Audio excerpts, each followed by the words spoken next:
Judul: Benang Kehidupan di Antara Kabut Kelabu. Semua dokter di RS Harapan Bangsa telah menyerah. Sang bos mafia paling ditakuti di seluruh Pulau Jawa. Seorang pria yang membangun kerajaan gelapnya dengan darah dan peluru sebelum genap berusia 30 tahun, terbaring di ruang VVIP yang dijaga ketat oleh pria-pria bersenjata. Tubuhnya terhubung ke mesin-mesin yang berbunyi pelan, seolah menghitung mundur menuju ajalnya. 3 minggu telah berlalu sejak 3 butir peluru menembus tubuh Rangga Pratama di depan restorannya sendiri di kawasan Menteng. Tak ada lagi aktivitas otak selain fungsi batang otak paling dasar. Organ-organnya mulai gagal satu persatu, dan kakak laki-lakinya telah menandatangani surat persetujuan untuk mencabut alat bantu napas dalam 72 jam ke depan. Dunia hitam mengitarinya seperti serigala kelaparan. Musuh-musuhnya mulai memotong-motong wilayah kekuasaannya, dan tak satu pun orang yang mengunjungi kamar itu datang karena cinta. Semuanya datang karena takut atau karena perhitungan semata. Namun, setiap malam, seorang perempuan petugas kebersihan berusia 27 tahun bernama Sari mendorong troli kebersihannya masuk ke kamar 1847 dan melakukan sesuatu yang tak dilakukan siapapun. Dia berbicara kepadanya, bukan karena dia tahu pria itu adalah bos dunia hitam dengan kekayaan miliaran, bukan karena dia menginginkan sesuatu darinya, tetapi karena neneknya pernah mengajarkan sebuah doa warisan lama dan keyakinan sederhana bahwa ruh bisa mendengar meski tubuh tak bisa bergerak. Sari sendiri nyaris tidak bisa bertahan hidup. Seorang ibu tunggal keturunan Sunda yang bekerja 3 pekerjaan untuk menghidupi putri kecilnya, Melati. Dia membawa bekas luka di pergelangan tangannya dari mantan suami yang kasar, pria yang pernah mendorongnya jatuh dari tangga saat kandungannya berusia 7 bulan. Kini, dia terbebani utang rumah sakit sebesar 180 juta rupiah, selangkah dari jalanan. Dia punya 1000 alasan untuk menundukkan kepala dan tidak ikut campur urusan orang lain. Tapi sebaliknya, dia justru menceritakan kepada orang asing yang terbaring diam itu tentang kata-kata pertama putrinya, tentang bulan yang selalu ditunjuk Melati setiap malam, tentang boneka kelinci bermata satu yang mereka temukan di Pasar Loak.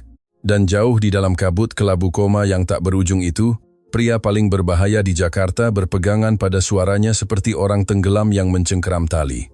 Karena cerita-cerita Sari tentang Melati adalah satu-satunya titik cahaya yang menjaga pikirannya agar tidak tergelincir ke dalam kegelapan selamanya. Lalu datanglah malam yang mengubah segalanya.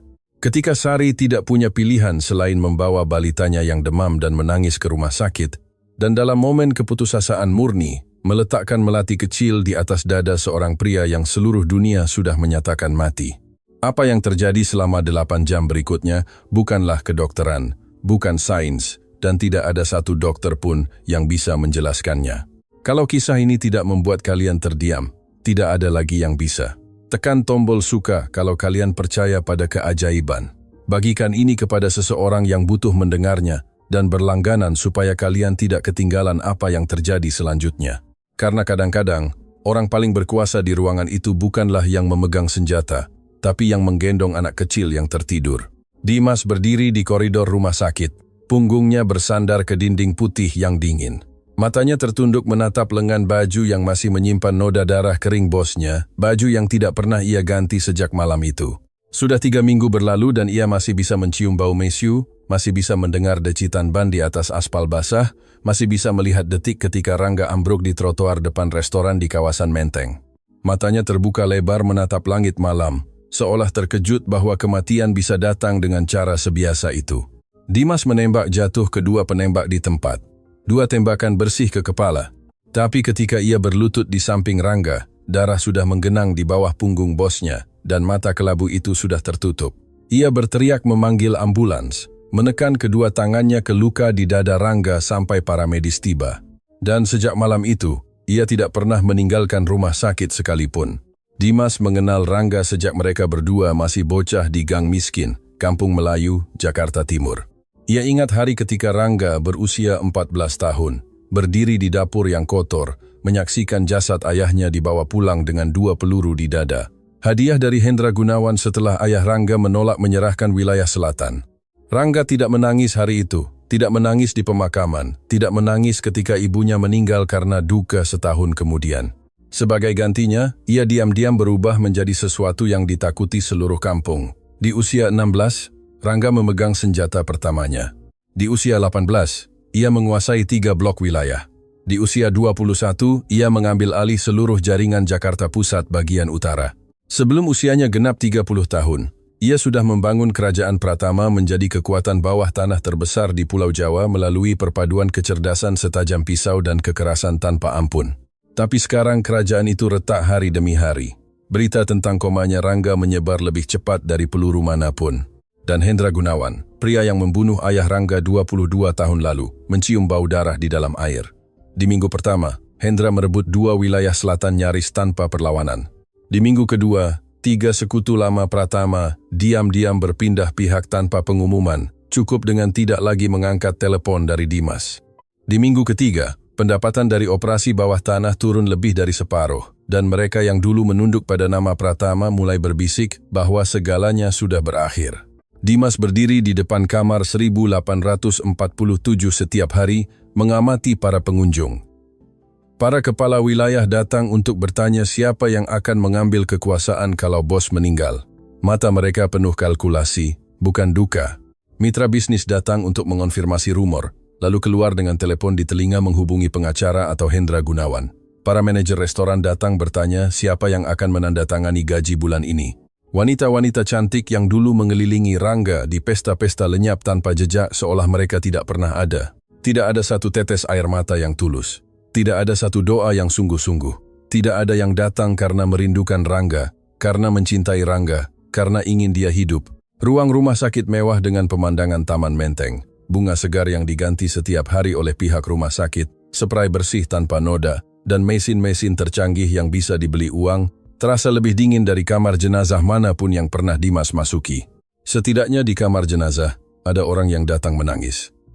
Di kamar ini, kamar milik pria paling berkuasa di Jakarta, tidak ada seorang pun yang menangis. Dimas berdiri di sana setiap malam, menatap melalui panel kaca di pintu. Dan satu-satunya hal yang menahannya agar tidak runtuh adalah sosok seorang perempuan mungil petugas kebersihan yang mendorong trolinya masuk ke kamar setiap sore, menarik kursi ke samping tempat tidur, dan berbicara kepada bosnya seolah dia masih ada di sana. Dimas tidak mengerti mengapa perempuan itu melakukannya, tapi ia tahu bahwa selama 3 minggu itu, perempuan itu adalah satu-satunya pengunjung yang memasuki kamar 1847 tanpa ambisi atau ketakutan, tidak membawa apa-apa selain suaranya, dan sebuah kebaikan yang Dimas kira sudah lama punah di dunia mereka. Bayu Pratama tiba di rumah sakit keesokan paginya dengan setelan jas abu-abu yang dipotong sempurna. Rambutnya tertata rapi, wajahnya tidak mengungkapkan emosi apapun. Lebih mirip seorang direktur keuangan yang hendak masuk rapat dewan daripada seorang kakak yang perlahan kehilangan adiknya. Di usianya yang ke-41, Bayu adalah wajah mengkilap dari kerajaan Pratama, pria yang mengelola jaringan restoran mewah, perusahaan properti, dan investasi legal yang digunakan keluarga untuk mencuci uang dari dunia gelap. Dia tidak membawa senjata, tidak duduk di ruangan penuh asap rokok sambil bernegosiasi soal wilayah. Dan selama 10 tahun, ia sudah mengatakan kepada Rangga, lebih sering dari yang bisa ia hitung bahwa kekerasan hanya mengarah pada satu akhir yang tak terhindarkan. Rangga selalu tersenyum dan menyuruhnya mengurus pembukuan saja, dan menyerahkan urusan jalanan padanya. Sekarang adiknya terbaring di sana, dan Bayu membenci dirinya sendiri karena hal pertama yang melintas di pikirannya bukanlah kesedihan, tapi siapa yang akan mengotorisasi transfer minggu ini. Dokter. Ratna menunggunya di sebuah ruang pertemuan kecil di ujung koridor, dikelilingi hasil pemindaian otak dan grafik tanda vital, yang ia tahu Bayu tidak akan mengerti, tapi tetap dipresentasikan, karena itu adalah prosedur. Ia berbicara singkat dan lugas dengan cara yang hanya bisa dilakukan oleh dokter yang sudah terbiasa dengan kematian, mengatakan tidak ada tanda-tanda pemulihan. Organ-organ dalam gagal lebih cepat dari perkiraan, dan kalaupun secara ajaib ia terbangun, kerusakan otak akan berarti ia tidak lagi menjadi pria yang dulu Bayu kenal. Bayu mendengarkan, mengangguk sekali, lalu menandatangani tumpukan kertas yang ia tahu harus ia tandatangani sejak detik ia melangkah masuk ke rumah sakit. 72 jam setelah itu, mereka akan melepas ventilator. Ia meninggalkan ruang pertemuan, berjalan menyusuri koridor, mengangguk pada Dimas yang berdiri di depan kamar 1847 seperti biasa, lalu masuk ke lift. Ia tidak masuk untuk melihat Rangga. Ia tidak sanggup, karena kalau ia melihat adiknya terbaring di sana dengan selang-selang dan mesin yang terus berbunyi, ia mungkin tidak cukup kuat untuk melakukan apa yang harus dilakukan selanjutnya. Bayu duduk di Toyota Alphard hitam di garasi bawah tanah rumah sakit untuk waktu yang lama. Ia tidak menyalakan mesin, tidak menyalakan musik, tidak menelepon siapapun. Ia hanya duduk di sana, kedua tangan disetir, menatap lurus ke dinding beton di depannya. Ia memikirkan Rangga di usia 14, berdiri di dapur, menatap jasad ayah mereka tanpa menangis. Dan ia memikirkan dirinya sendiri di usia 19, berdiri tepat di sampingnya dan juga tidak menangis, karena anak laki-laki keluarga Pratama tidak boleh menangis. Ayah mereka mengajarkan itu sebelum ia meninggal. Dan sekarang Bayu baru saja menandatangani surat kematian adiknya, sementara matanya tetap kering. Dan ia membenci dirinya untuk itu, lebih dari apapun yang pernah ia lakukan seumur hidupnya. 20 menit kemudian, ia menyalakan mesin dan berkendara ke restoran pribadi keluarga di Kemang, Jakarta Selatan, di mana 4 kepala wilayah sudah menunggu mengelilingi meja bundar di belakang dapur. Pertemuan itu berlangsung cepat, dingin, dan praktis. Seperti setiap rapat bisnis yang pernah Bayu pimpin, ia memaparkan situasinya. Rangga tidak akan selamat. Kerajaan butuh pemimpin baru dan transisi harus terjadi secara diam-diam dan teratur sebelum Hendra bisa bereaksi. 2 kepala wilayah langsung mengangguk. Mereka sudah menunggu pertemuan ini sejak minggu sebelumnya. Satu orang bertanya siapa yang akan menggantikan dan melirik Bayu dengan tatapan yang mencampur kalkulasi dan harapan. Tapi Dimas melompat berdiri dari sudut ruangan tempat ia duduk diam sejak awal dan berkata bosnya belum mati, bahwa 72 jam belum berlalu. Dan siapapun yang ingin membicarakan penggantian Rangga Pratama sementara ia masih bernapas, silakan katakan langsung ke muka Dimas dulu. Ruangan itu hening selama beberapa detik. Bayu menatap Dimas dan berkata, kesetiaan memang mengagumkan, tapi kenyataan tetaplah kenyataan. Lalu melanjutkan rapat seolah Dimas tidak ada. Dimas berjalan keluar, memukul dinding koridor sampai buku-buku jarinya berdarah, lalu mengemudikan mobilnya kembali ke rumah sakit. Karena ia tidak tahu harus pergi kemana lagi. Ketika Dimas keluar dari lift di lantai ruang VVIP, ia langsung melihatnya. Sebuah karangan bunga duka cita besar dari bunga lili putih berdiri tepat di depan kamar 1847 dengan kartu kecil bertuliskan huruf miring yang elegan, menyampaikan belasungkawa mendalam dari Hendra Gunawan. Rangga belum mati. Tapi Hendra sudah mengirim karangan bunga pemakaman bukan karena salah, tapi sebagai pernyataan. Sebuah tamparan di muka seluruh keluarga Pratama. Cara untuk mengatakan bahwa di matanya Rangga sudah mati dan tidak ada yang bisa dilakukan siapapun tentang itu. Dimas menatap karangan bunga itu selama 3 detik, lalu mengangkatnya dengan satu tangan, berjalan ke ujung koridor, dan melemparkannya ke tempat sampah baja dengan bunyi yang menggema di seluruh lantai. 2 penjaga yang berjaga menatapnya, tapi tidak ada yang bicara. Kelopak lili putih berserakan di lantai koridor seperti salju yang jatuh di musim yang salah. Dan Dimas berdiri di sana. Di antara kelopak-kelopak yang jatuh, napasnya memburu. Bertanya-tanya apakah ia menjaga orang yang masih hidup atau berdiri di depan pintu orang yang sudah mati. Sementara dunia hitam Jakarta bergolak oleh karangan bunga pemakaman Hendra dan pertemuan peralihan kekuasaan di restoran Kemang, lebih dari 1 jam perjalanan dengan KRL komuter lain, di sebuah studio sempit di lantai 5 gedung tua yang sudah usang di Tangerang Selatan, Sari sedang duduk di lantai dapur, menempelkan plester terakhir di lutut Melati setelah anak kecil itu tersandung kaki meja. Ia menyadari itu adalah plester terakhir yang tersisa. Ia harus ingat untuk membeli lagi kalau masih ada sisa uang setelah membayar tagihan listrik, dan ia tahu tidak akan ada sisa, tapi itu urusan yang akan ia hadapi nanti. Karena Sari sudah terbiasa menunda segalanya ke hari esok sampai semua hari esok itu menumpuk menjadi dinding yang tidak bisa ia panjat. Usianya baru 27 tahun, tapi hidupnya sudah terasa sepanjang hidup seseorang yang berumur 60 tahun. Ibunya, Aminah, adalah satu-satunya orang di dunia yang pernah mengatakan kepada Sari bahwa ia layak untuk dicintai. Dan beliau meninggal karena kanker payudara ketika Sari berusia 17 tahun. Meninggal di ranjang rumah sakit paling murah yang ditanggung BPJS, di kamar bersama dengan 3 pasien lain. Dan hal terakhir yang beliau lakukan adalah menggenggam tangan Sari dan membisikkan sebuah doa yang ibunya sendiri ajarkan kepadanya, lalu memberitahu Sari untuk mengingat doa itu karena akan datang masanya ketika ia membutuhkannya lebih dari apapun di dunia ini. Ayahnya, Joko, adalah pria yang hanya Sari ingat melalui bau rokok kretek dan suara pintu dibanting di tengah malam. Ia pergi ketika Sari berusia 9 tahun, tidak meninggalkan apa-apa selain tagihan yang belum dibayar, dan seorang anak perempuan yang belajar bahwa laki-laki akan selalu pergi. Keluarga di kampung, saudara-saudara yang dulu ibunya selalu hubungi setiap lebaran, memutus kontak setelah Aminah meninggal.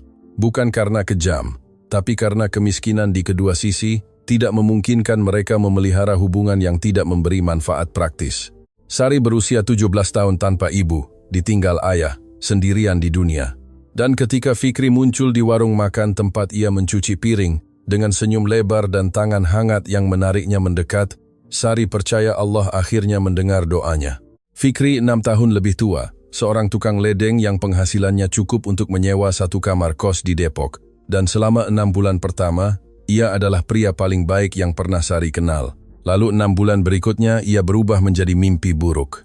Dimulai dari kata-kata, komentar tajam menusuk tentang kebodohannya, tentang cara ia memasak, cara ia tertawa, cara ia bernapas. Lalu datang tamparan pertama yang Fikri sebut kecelakaan, dan ia menangis sambil meminta maaf selama 2 jam. Lalu datang yang kedua tanpa permintaan maaf. Lalu yang ketiga, keempat, kelima, sampai Sari berhenti menghitung dan berhenti ingin menghitung. Ketika Sari mengetahui ia hamil, ia percaya bayi ini akan mengubah Fikri. Karena itulah yang selalu dikatakan semua perempuan yang putus asa kepada diri mereka sendiri. Tapi Fikri tidak berubah. Ia hanya menemukan lebih banyak alasan untuk marah. Malam itu, ketika Sari hamil 7 bulan, ia memberitahu Fikri bahwa ia ingin pergi karena ia takut untuk bayinya, dan Fikri mendorongnya. Itu bukan dorongan paling keras yang pernah ia berikan. Tapi Sari sedang berdiri di puncak tangga, dan 12 anak tangga kayu tidak membutuhkan tenaga besar untuk menghancurkan segalanya. Sari jatuh, tubuhnya berputar di udara, dan satu-satunya instingnya adalah memeluk perutnya yang membesar dengan kedua lengan, membiarkan punggung dan pergelangan tangannya menghantam setiap anak tangga alih-alih bayinya. Ia tergeletak di dasar tangga dalam kesakitan yang terlalu hebat untuk bernapas. Darah meresap ke pakaiannya, pergelangan tangan kirinya patah dan membengkak keunguan. Dan Fikri berdiri di puncak tangga, menatap ke bawah kepadanya, lalu berjalan pergi dan menutup pintu. Sari tergeletak di sana sendirian di atas lantai kayu yang dingin.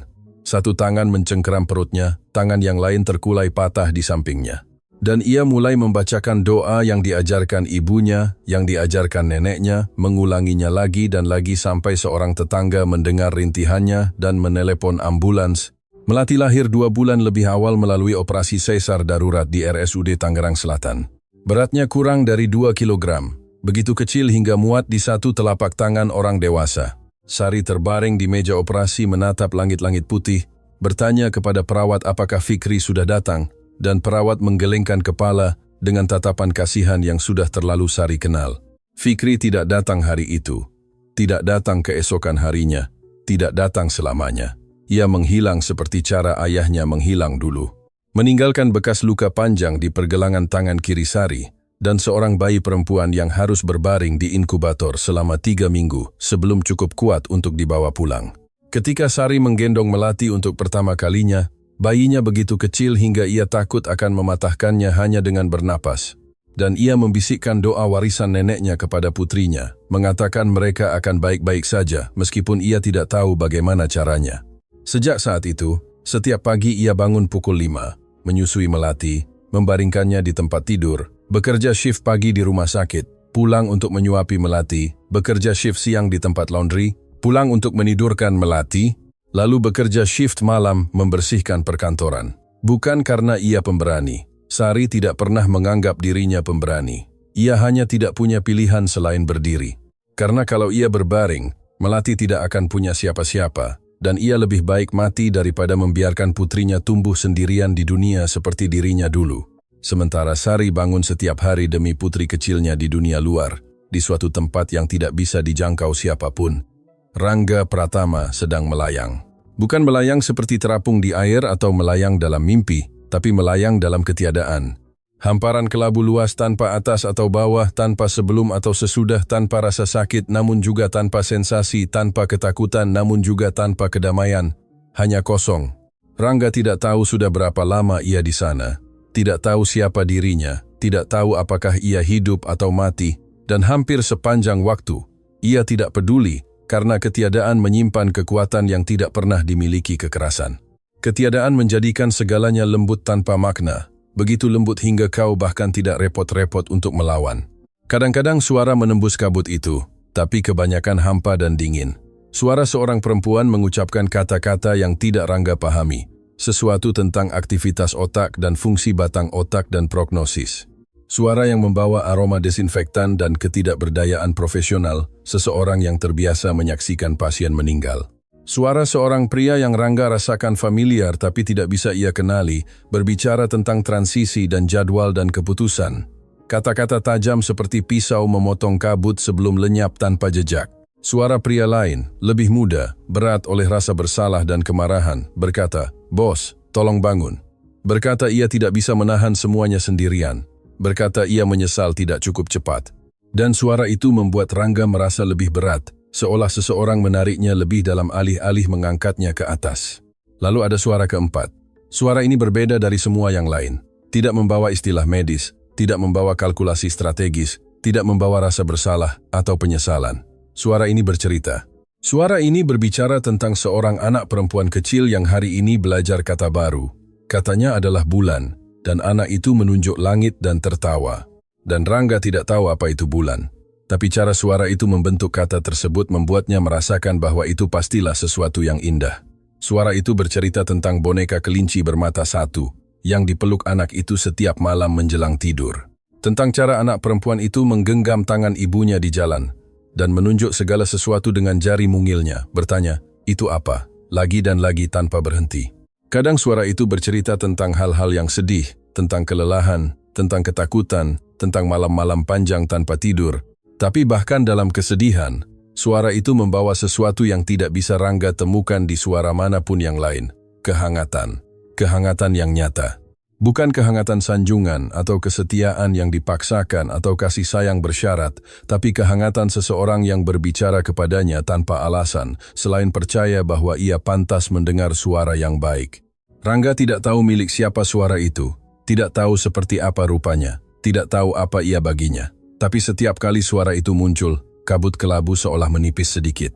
Dan setiap kali suara itu menghilang, kegelapan bertambah berat dan Rangga melayang lebih jauh ke dalam ketiadaan di mana segalanya tidak bermakna. Suara itu adalah satu-satunya benang yang masih digenggam Rangga, dan ia berpegangan padanya dengan insting terdalam yang masih tersisa. Insting yang bahkan koma tidak bisa menghapus. Insting seseorang yang hampir tenggelam, yang tahu bahwa kalau ia melepaskan, tidak akan pernah ada kesempatan kedua. Sore itu, Sari datang ke rumah sakit untuk shiftnya, seperti setiap malam, mendorong troli kebersihannya menyusuri koridor ruang VVIP. Dan sebelum ia bisa berbelok menuju kamar 1847, Suster Yuni keluar dari pos perawat dan menghentikannya. Suster Yuni adalah perempuan parubaya berambut keperakan yang selalu membawa permen jahe di sakunya dan kadang-kadang diam-diam menyelipkan sekotak susu dari kantin staf kepada Sari tanpa sepatah kata. Jenis kebaikan sunyi yang datang dari bekerja di rumah sakit cukup lama untuk memahami bahwa kadang sekotak susu gratis lebih berarti dari pidato penghiburan apapun. Tapi malam ini, Suster Yuni tidak membawa permen jahe dan tidak membawa susu. Ia membawa kabar buruk dan ia menarik Sari ke sudut koridor dan memberitahunya selembut yang ia bisa bahwa keluarga sudah memutuskan bahwa dalam 72 jam mereka akan melepas selang pernapasan dari pasien di kamar 1847. Dan Suster Yuni merasa Sari perlu tahu karena ia melihatnya berbicara kepada pasien itu setiap malam selama 3 minggu terakhir. Sari berdiri di sana dengan tangan masih bertumpu di gagang troli kebersihan dan ia menangis. Bukan terisak, bukan mengeluarkan suara, hanya air mata mengalir di kedua pipi yang tidak ia repotkan untuk dihapus. Dan ia tidak mengerti mengapa ia menangis. Ia tidak tahu nama asli pria itu sampai minggu kedua ketika ia membacanya di papan catatan di kaki tempat tidur. Tidak tahu apa pekerjaannya, di mana ia tinggal, apakah ia punya keluarga atau teman sejati. Ia hanya tahu bahwa selama 3 minggu ia sudah menceritakan kepadanya semua hal yang tidak pernah ia ceritakan kepada siapapun. Tentang Melati, tentang rasa takut, tentang malam-malam panjang, tentang harapan kecil rapuh yang ia simpan di dadanya, seolah mengucapkannya keras-keras akan membuatnya menghilang. Dan sekarang satu-satunya orang di dunia yang mengetahui semua itu akan segera pergi. Sari menyeka matanya dengan lengan baju dan bertanya kepada Suster Yuni, apakah ia boleh masuk ke kamar itu satu kali terakhir? Hanya beberapa menit saja. Dan Suster Yuni mengangguk, lalu berbalik supaya Sari tidak merasa malu karena air matanya. Sari melangkah masuk ke kamar 1847, meninggalkan troli kebersihan di koridor. Dan untuk pertama kalinya, ia tidak membersihkan, tidak mengelap permukaan, tidak mengganti kantong sampah. Ia hanya menarik kursi plastik putih, mendekat ke tempat tidur, dan duduk. Ruangan itu tampak sama seperti setiap malam. Bunyi mesin yang stabil, pencahayaan lembut, aroma desinfektan bercampur kain bersih. Dua penjaga di luar pintu tidak memperhatikannya. Mereka sudah terbiasa dengan perempuan mungil petugas kebersihan yang mendorong trolinya masuk ke kamar setiap malam dan mendorongnya kembali keluar dengan tenang. Sari mempelajari wajah Rangga, benar-benar mempelajarinya untuk pertama kali sejak ia mulai membersihkan kamar ini. Usianya 36 tahun, tapi ia memiliki garis-garis di sekitar mata, seperti pria berusia 50-an. Dan di pipi kirinya ada bekas luka samar sepanjang 2 ruas jari yang ia duga berasal dari pisau. Dan di lehernya ada bekas luka lain, lebih kecil dan lebih bulat, yang ia tidak ingin menebak asalnya. Tapi di balik bekas-bekas luka itu, di balik sudut-sudut tajam rahang dan alisnya, Sari melihat wajah yang lelah sampai ke tulang. Jenis kelelahan yang bukan datang dari 3 minggu koma, tapi dari seumur hidup tanpa istirahat. Jenis kelelahan yang ia lihat setiap pagi di cermin ketika menatap dirinya sendiri. Dan ia berpikir bahwa mungkin sebelum berbaring di ranjang rumah sakit ini, pria ini juga tidak pernah benar-benar hidup. Bahwa ia hanya bertahan hari demi hari persis seperti dirinya. Hanya saja ia bertahan di penthouse dan Sari bertahan di studio sempit di Tangerang Selatan. Tapi kesepian tidak peduli kode pos. Sari mencondongkan tubuhnya lebih dekat dan mulai berbicara. Suaranya sebuah bisikan yang hanya ditujukan untuk dirinya sendiri. Ia bilang ia minta maaf. Maaf karena tidak ada yang bisa menyelamatkannya. Maaf karena dunia ini memperlakukan orang seolah mereka hanya berarti selama masih berguna. Ia menceritakan kepadanya tentang benang tak terlihat, hal yang neneknya ajarkan kepada ibunya dan ibunya ajarkan kepadanya. Bahwa setiap jiwa di dunia ini terhubung oleh benang-benang yang tidak bisa dilihat mata. Dan ketika seseorang menarik benang itu dengan lembut, di suatu tempat orang lain akan merasakannya. Dan ia bilang ia sudah menarik benang ini selama 3 minggu sekarang. Dan ia tidak tahu apakah ia bisa merasakannya, tapi ia berharap bisa. Lalu Sari meletakkan tangannya di dahi Rangga, memejamkan matanya, dan membisikkan doa warisan yang diturunkan dari neneknya kepada ibunya dan dari ibunya kepada dia. Suku-suku kata kuno mengalir lembut melalui ruangan yang sunyi, seolah memang milik tempat itu, seolah sudah menunggu momen persis ini melewati generasi-generasi untuk diucapkan. Ia menggenggam tangan Rangga untuk terakhir kalinya.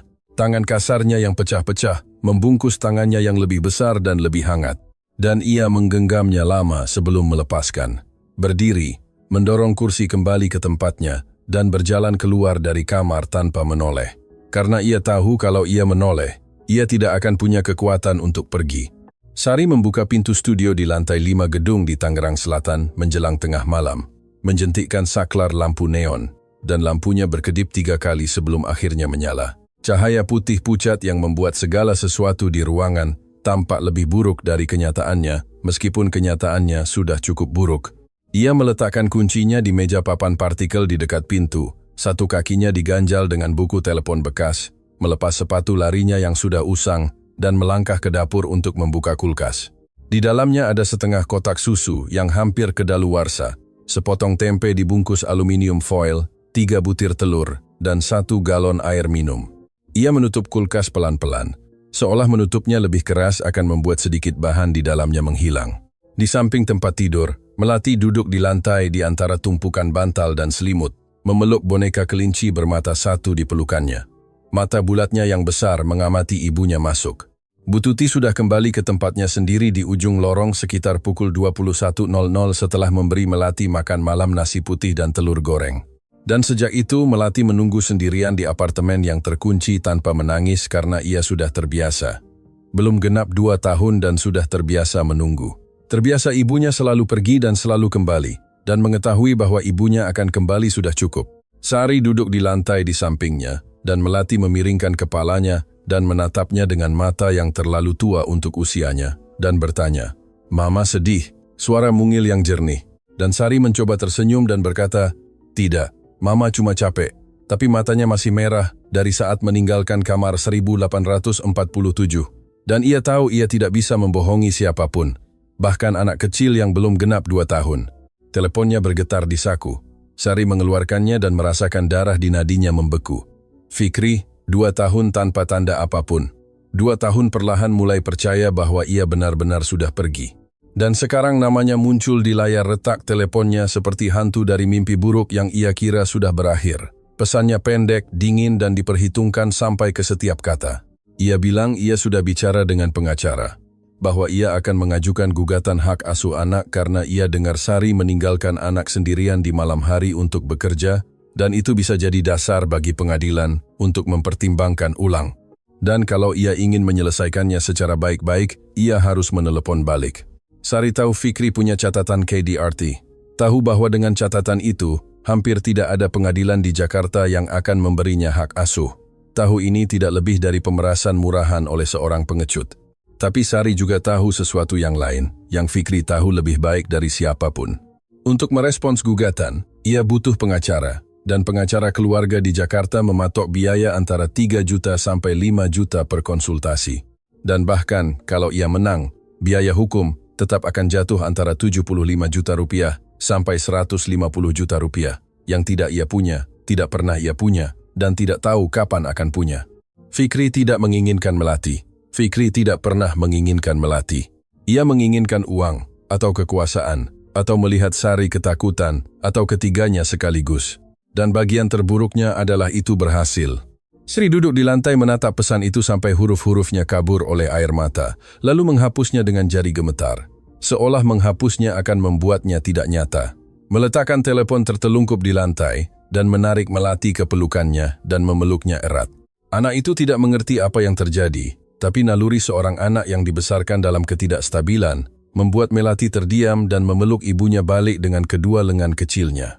Satu tangan masih mencengkeram telinga boneka kelinci bermata satu. Sari menangis tanpa suara, jenis tangisan yang sudah ia kuasai setelah bertahun-tahun berlatih. Bahu bergetar, napas terputus-putus, tapi tidak satu pun suara yang lolos karena ia tidak ingin Melati mendengar. Dan saat ia duduk di sana di lantai studio yang dingin dengan putrinya di pelukan, ia memikirkan utang rumah sakit 180 juta rupiah dari 2 bulan lalu ketika Melati dirawat karena radang paru-paru di RSUD Tangerang Selatan. 3 malam di unit gawat darurat anak, cairan infus, antibiotik, röntgen dada. Dan ketika tagihan datang, Sari nyaris pingsan karena BPJS menolak sebagian besar klaim karena kesalahan administrasi. 1 kotak yang lupa ia centang di formulir perpanjangan, 1 kesalahan kecil bodoh yang tidak sempat ia tangkap, karena hari itu ia sedang berlari di antara 3 pekerjaan dan menyuapi Melati di dalam angkot. Dan sekarang kesalahan itu berubah menjadi utang 180 juta rupiah dengan debt collector yang menelepon setiap minggu dengan suara sopan yang robotik. Sari memeluk Melati lebih erat dan memejamkan matanya. Dan ia merasakan tepi jurang tepat di bawah kakinya. Bukan tepi jurang kiasan, tapi yang nyata, jenis di mana satu dorongan lagi akan membuatnya jatuh dan tidak akan ada siapapun untuk menangkapnya. Melati mulai batuk pukul 3 pagi, suara kering parau seperti batu bergesekan di dalam dada mungilnya. Dan menjelang pukul 15.00, tubuh kecilnya membakar begitu panas hingga Sari menekan tangan ke dahinya dan langsung menariknya kembali. Sari tidak punya termometer karena yang lama sudah habis baterainya bulan sebelumnya, dan ia belum mampu membeli yang baru. Tapi ia tidak butuh termometer untuk tahu demam ini lebih parah dari yang lain. Melati berbaring di tempat tidur dengan mata terpejam erat. Pipi merah menyala, keringat meresap ke rambut tipisnya. Sesekali mengeluarkan rintihan pelan sebelum batuk lagi melilit tubuh kecilnya dan membuatnya meringkuk ke dalam. Sari berlari ke dapur, menyalakan keran air dingin, membasahi kain, berlari kembali untuk meletakkannya di dahi putrinya, membaliknya, membasahinya lagi, meletakkannya kembali. Mengulangi siklus itu dari pukul 3 pagi sampai pagi di apartemen sunyi yang hanya dipecah oleh batuk anaknya dan tetesan air dari kain basah. Ia memberikan Melati setengah dosis terakhir sirup penurun panas yang tersisa di botol, memiringkannya hati-hati untuk menangkap setiap tetes, lalu duduk bersandar ke dinding, memeluknya, dan menunggu obatnya bekerja. Menjelang pukul 10.00, demamnya sedikit menurun, tapi batuknya tidak berhenti. Dan Sari duduk di sana menyaksikan langit mulai menerang melalui jendela yang kotor, sementara pikirannya berputar melalui perhitungan yang tidak punya jawaban. Hari itu hari Minggu. Bu Tuti bilang sehari sebelumnya bahwa ia akan pergi ke Tangerang untuk mengunjungi anak dan cucunya dan tidak akan kembali sampai malam. Tidak ada Bu Tuti berarti tidak ada yang menjaga Melati. Sari tidak punya teman dekat di gedung ini, tidak punya keluarga di kota ini, tidak punya siapapun di dunia selain tetangga baik hati itu yang sudah pergi ke Tangerang. Klinik gratis di Jalan Raya Ciputat. Tempat Sari biasanya membawa Melati setiap kali sakit, tutup di hari Minggu dan baru buka lagi hari Senin. Membawanya ke unit gawat darurat berarti tagihan lagi yang tidak sanggup ia bayar menumpuk di atas 180 juta rupiah yang sudah menghancurkannya. Telepon Sari bergetar pukul 10.00 pagi. Supervisor shift rumah sakit menelepon, suaranya lelah dan memohon, mengatakan flu menumbangkan 3 anggota lagi dari kru kebersihan malam dan mereka sangat kekurangan tenaga. Bertanya apakah Sari bisa mengambil shift Minggu dari jam 16.00 sore sampai jam 04.00 pagi. Sari bilang ia tidak bisa, anaknya sakit.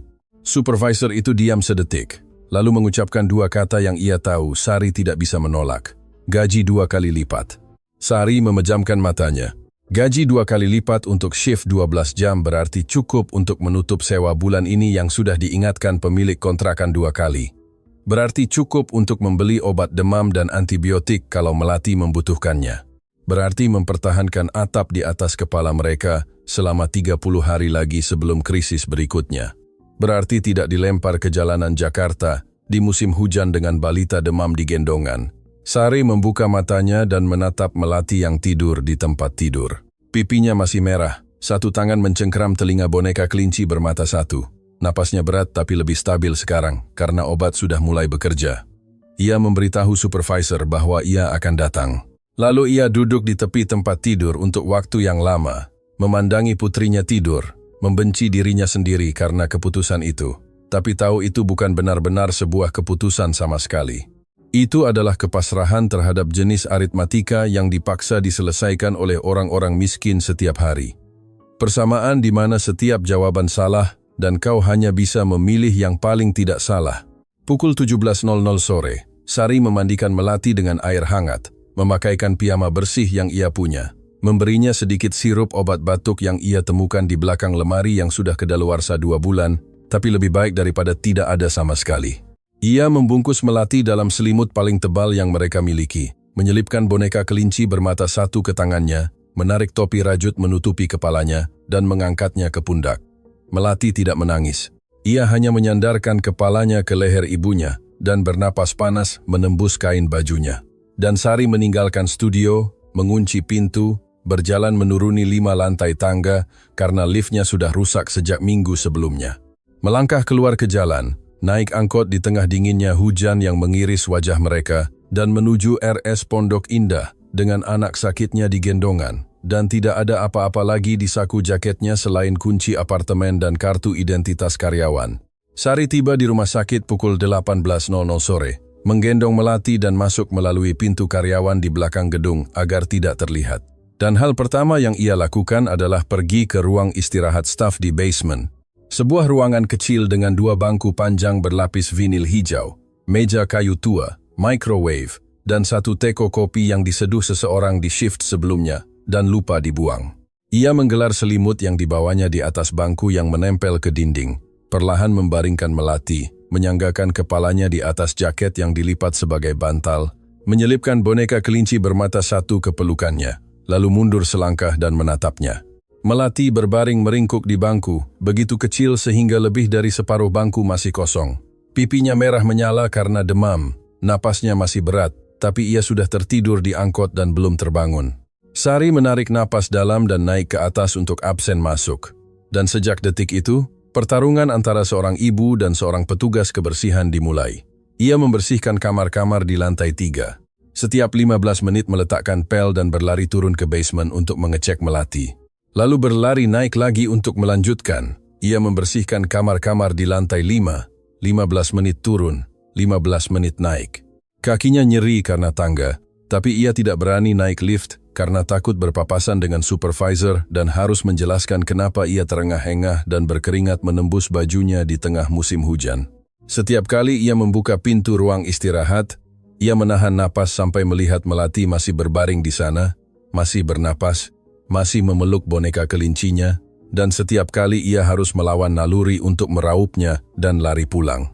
Menjelang pukul 21.00 malam, Melati terbangun dan mulai rewel. Demamnya naik lagi. Wajah mungilnya membakar panas, matanya berkaca-kaca dan tidak fokus.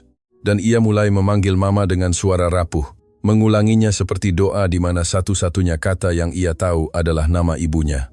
Sari bergegas turun dan mengangkatnya, mengusap wajah dan tangan dan kakinya dengan kain basah, memberinya air hangat dari botol, dan duduk di sana menimangnya sampai Melati tertidur kembali, lalu membaringkannya lagi dan berlari naik untuk terus membersihkan. Petugas kebersihan malam yang lain melewati ruang istirahat dan melihat Melati tapi tidak berkata apa-apa. Hanya menatap Sari dengan tatapan memahami dari seseorang yang hidup di kehidupan yang sama dan terus berjalan. Karena semua orang di kru kebersihan malam membawa cerita serupa. Semua orang punya anak di rumah atau kerabat sakit yang harus mereka tinggalkan demi bekerja, dan tidak ada yang tega menghakimi. Pukul 23.00 malam, Sari melihat daftar penugasan kamar dan melihat kamar 1847. Ia berdiri menatap angka itu untuk waktu yang lama. Mengingat bahwa besok malam ketika 72 jam berakhir, kamar itu akan kosong. Spraynya diganti, mesin-mesinnya dilepas, dan pria yang ia ajak bicara selama 3 minggu tidak akan ada lagi di sana. Ini adalah terakhir kalinya ia akan membersihkan kamar itu selagi ia masih bernapas. Ia menunduk ke arah tangga menuju basement, memikirkan Melati yang berbaring sendirian di bawah sana dengan demam dan boneka kelincinya, dan memutuskan ia tidak bisa meninggalkannya sendiri lebih lama lagi. Tidak 1 menit pun lagi bahwa kehilangan pekerjaannya tidak penting, dipecat tidak penting. Ia tidak akan membiarkan putrinya berbaring sendirian di ruang istirahat basement rumah sakit yang dingin, sementara ia mengepel lantai. Sari berlari ke bawah dan mengangkat Melati. Tubuh anak itu membakar panas dan terkulai lemas di pundaknya, lalu menggendongnya naik ke bangsal VIP, mendorong troli kebersihan dengan satu tangan, dan menggendong anaknya dengan tangan yang lain.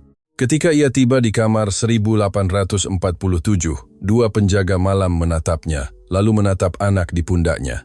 Ia sudah membersihkan kamar ini setiap malam selama 3 minggu. Mereka mengenal wajahnya, tahu ia tidak berbahaya. Dan penjaga yang lebih tua melirik anak yang tertidur, lalu bergeser cukup untuk membiarkannya lewat tanpa mengucapkan sepatah kata. Sari melangkah masuk ke kamar 1847 untuk terakhir kalinya. Dan kamar itu sama seperti setiap malam. Bunyi stabil mesin-mesin yang menghitung mundur waktu yang tersisa bagi Rangga Pratama. Cahaya kuning keemasan yang lembut. Kesunyian begitu dalam hingga ia bisa mendengar napas berat Melati di pundaknya, berbor dengan irama monitor seperti 2 melodi yang tidak cocok, namun secara tidak sengaja memainkan lagu yang sama. Sari mulai membersihkan kamar dengan satu tangan, tangan yang lain menggendong Melati di pinggangnya, dan ia sudah terbiasa melakukan segala sesuatu dengan satu tangan sejak Melati lahir. Jadi, mengelap meja atau mengganti kantong sampah bukan masalahnya. Tapi Melatilah masalahnya, karena demam membuat anak itu gelisah dan tidak nyaman dan menolak diam dimanapun. Sari mencoba mendudukkan Melati di kursi plastik di kamar, tapi anak itu menangis begitu punggungnya menyentuh permukaan dingin. Menangis lebih keras ketika Sari meletakkannya di sofa pengunjung, dan menjerit ketika Sari mencoba mengalasi lantai dengan selimut. Tangisan kering dan parau, seorang anak demam merobek keheningan kamar dan mengirim kepanikan melalui tubuh Sari. Karena ia tahu kalau penjaga di luar mendengarnya, ia akan dalam masalah. Dan kalau supervisor mengetahui ia membawa balita sakit ke kamar pasien, ia akan dipecat saat itu juga. Sari berdiri di tengah kamar dengan Melati menangis di gendongannya. Keringat mengalir di pelipisnya. Matanya memindai putus asa mencari tempat manapun, dimanapun yang cukup hangat dan cukup empuk untuk Melati bisa tenang, dan matanya jatuh pada Rangga. Ia terbaring di sana di ranjang rumah sakit. Dadanya naik turun dengan stabil mengikuti ventilator. Tubuh besarnya hangat di balik spray putih, dan Sari tahu ini adalah pikiran paling nekat yang pernah ia miliki. Tapi ia tidak punya pilihan lain. Ia membisikkan permintaan maaf dan perlahan meletakkan Melati di dada Rangga, hanya untuk mengistirahatkan lengannya 1 menit saja. Hanya 1 menit selagi ia mengelap meja, dan ia akan segera mengangkatnya kembali. Melati menyentuh dada Rangga dan berhenti menangis. Bukan perlahan tenang, tapi berhenti seketika. Seolah sebuah saklar dimatikan. Tangisan itu terputus di tengah suara dan digantikan keheningan. Anak itu berbaring di sana sedetik, lalu detik lagi, lalu perlahan meringkuk ke dalam seperti anak kucing menemukan kehangatan, menekan pipinya yang panas demam ke dada Rangga tepat di atas jantungnya. Tangan-tangan mungilnya mencengkeram kain baju rumah sakit, dan untuk pertama kalinya sepanjang hari, Melati tidur. Benar-benar tidur, napasnya melambat dan menjadi teratur. Wajahnya terbebas dari rasa sakit, seolah dada pria koma ini adalah tempat paling aman yang pernah ia kenal. Sari berdiri membeku, takut bernapas. Ia menunggu 10 detik, 20 detik, lalu membungkuk untuk mengangkat Melati. Dan detik tangannya menyentuh anak itu. Melati menjerit lagi seketika dan refleksif, dan Sari buru-buru meletakkannya kembali di dada Rangga. Dan anak itu terdiam, meringkuk, mencengkeram baju, tidur kembali. Sari mencoba ketiga kalinya mengangkat, menangis, meletakkan, diam. Keempat kalinya mengangkat, menangis, meletakkan, diam. Ia tidak berani mencoba yang kelima. Sari menarik kursi ke samping tempat tidur. Matanya tidak pernah meninggalkan Melati yang tidur di dada Rangga. Menjaga pemandangan itu seperti menjaga keajaiban yang tidak ia pahami dan tidak berani ia percayai. Ketika ia yakin Melati sudah tidur nyenyak dan aman, ia mulai bercerita seperti yang ia lakukan setiap malam. Suaranya sebuah bisikan yang hanya cukup keras untuk didengar dirinya sendiri, menceritakannya untuk mereka berdua, untuk anak yang tidur di atas dada, dan untuk pria yang tenggelam dalam kegelapan di bawahnya. Ia bilang hari ini adalah hari terburuk dalam deretan panjang hari-hari buruk. Berbicara tentang demam Melati, tentang angkot malam di tengah hujan, tentang ketidakberdayaan tidak mampu melindungi anaknya dari hal-hal sesederhana penyakit dan kemiskinan. Lalu ia berbicara tentang bulan yang selalu ditunjuk Melati setiap malam dalam perjalanan pulang, tentang bagaimana anak itu mengucapkan bulan dengan jelas dan bangga, seolah itu adalah kata paling penting di dunia. Dan ia bilang bahwa mungkin bagi Melati memang begitu, karena bulan selalu ada di sana. Setiap malam ia ada di sana. Ia tidak pernah pergi. 1 jam berlalu, lalu 2 jam, dan Sari tetap di sana bercerita, dan ia tidak langsung menyadarinya. Tapi sesuatu di kamar itu sedang berubah. Bunyi monitor jantung mulai bergeser. Bukan lagi irama datar dan stabil seperti setiap malam sebelumnya, tapi sedikit lebih cepat. Hanya sedikit, lalu melambat, lalu mempercepat lagi. Seolah jantung itu sedang mencoba mengingat bagaimana berdetak sendiri alih-alih mengikuti perintah mesin. Sari mendongak ke monitor, awalnya mengira matanya mengabur karena kelelahan. Tapi tidak, garis detak jantung bergelombang berbeda, dan angka tekanan darah perlahan naik. Jauh di dalam kabut kelabu yang tak berujung, Rangga merasakan sesuatu yang tidak ia rasakan selama 3 minggu. Sesuatu bertumpu di dadanya. Ringan, nyaris tidak terasa, namun hangat. Benar-benar hangat. Bukan kehangatan samar dari ingatan atau halusinasi, tapi kehangatan yang punya berat, punya irama, punya napas. Detak jantung mungil berdebar di atasnya, 2 kali lebih cepat dari detaknya sendiri. Cepat dan rapuh seperti kepakan sayap kupu-kupu di dalam dadanya, dan Rangga merasakannya menembus setiap lapisan koma dan ketiadaan. Lalu datang bau itu, susu hangat dan bedak dan keringat anak kecil. Aroma yang tidak pernah ia kenal karena ia tidak pernah cukup dekat dengan seorang anak untuk mempelajari bagaimana bau mereka. Namun, insting terdalam dalam dirinya mengenalinya seketika. Lalu datang tangan itu, tangan mungil yang mencengkeram baju rumah sakitnya dengan genggaman lemah, namun penuh tekad dari seorang anak yang tertidur. Dan genggaman itu menarik Rangga menuju cahaya lebih kuat dari obat atau teknologi medis apapun yang pernah diciptakan. Untuk pertama kalinya, dalam 3 minggu, Rangga tidak hanya mendengar, tapi merasakan. Tidak hanya melayang, tapi berpegangan. Tidak hanya ada di dalam ketiadaan, tapi ingin meninggalkannya. Suara yang familiar masih ada di sana. Berbicara tentang bulan, menariknya mendekat, tapi kehangatan di dadalah yang memaksanya memilih antara melepaskan dan bertahan.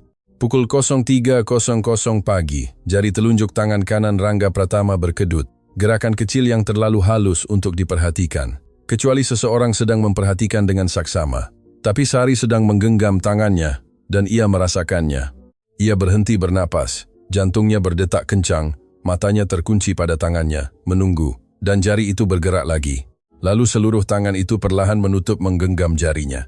Sari menekan tombol panggil dengan tangan yang bebas, tangan yang lain menolak melepaskan, dan kemudian Rangga membuka matanya. Mata Rangga Pratama terbuka untuk pertama kalinya dalam 3 minggu. Dan dunia yang ia lihat bukanlah langit-langit putih atau lampu rumah sakit yang mengilau. Tapi kekacauan kabur tak berbentuk seperti melihat melalui air keruh. Semuanya bercampur menjadi goresan cahaya dan bayangan tanpa makna. Ia tidak tahu di mana ia berada, tidak tahu siapa dirinya, tidak tahu berapa banyak waktu yang sudah berlalu, dan tubuhnya terasa berat seperti timah. Setiap gerakan jari menuntut upaya yang ia tidak yakin ia miliki. Tapi ia merasakan 2 hal lebih jelas dari gambar apapun di depan matanya. Kehangatan di dadanya dan suara di sampingnya.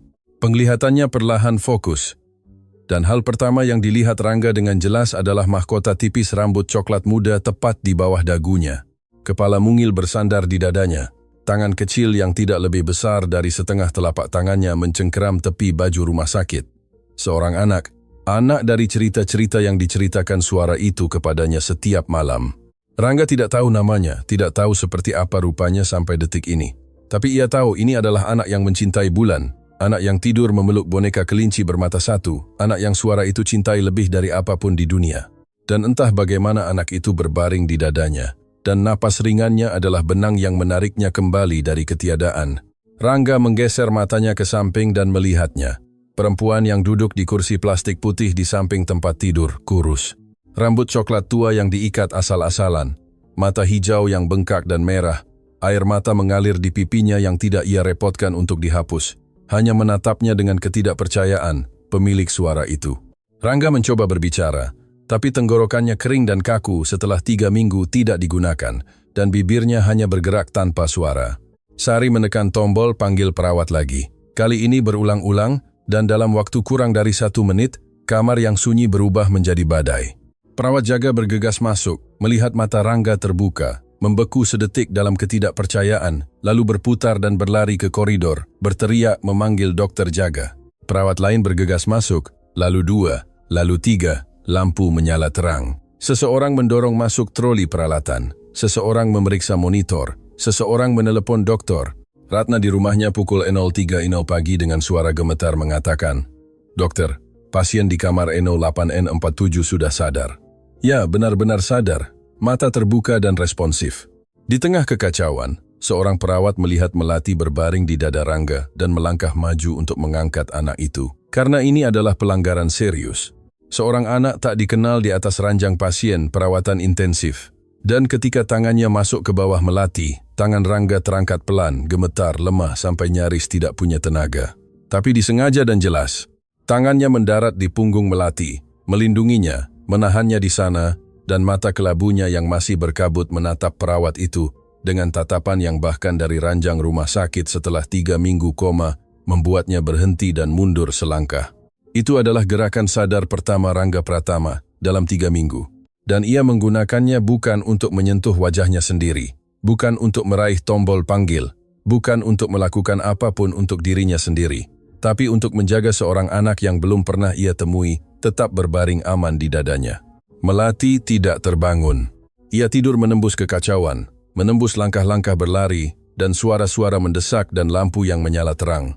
Masih meringkuk di dada Rangga, dengan tangannya mencengkeram bajunya, dan tangannya 4 kali lebih besar dari tangan Melati. Bertumpu di punggung anak itu seperti sebuah janji yang belum cukup ia sadari sedang ia buat.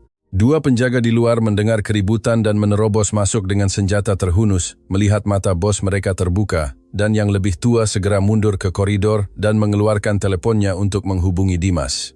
Dimas sedang duduk di mobilnya di garasi parkir rumah sakit tempat ia tidur setiap malam selama 3 minggu karena ia tidak mau berada lebih dari 5 menit jalan kaki dari bosnya. Dan ketika telepon berdering pukul 03.05 pagi, ia mengangkatnya di dering pertama, karena Dimas tidak pernah membiarkan telepon berdering sampai yang kedua. Ia mendengar 3 kata, dan telepon terlepas dari tangannya.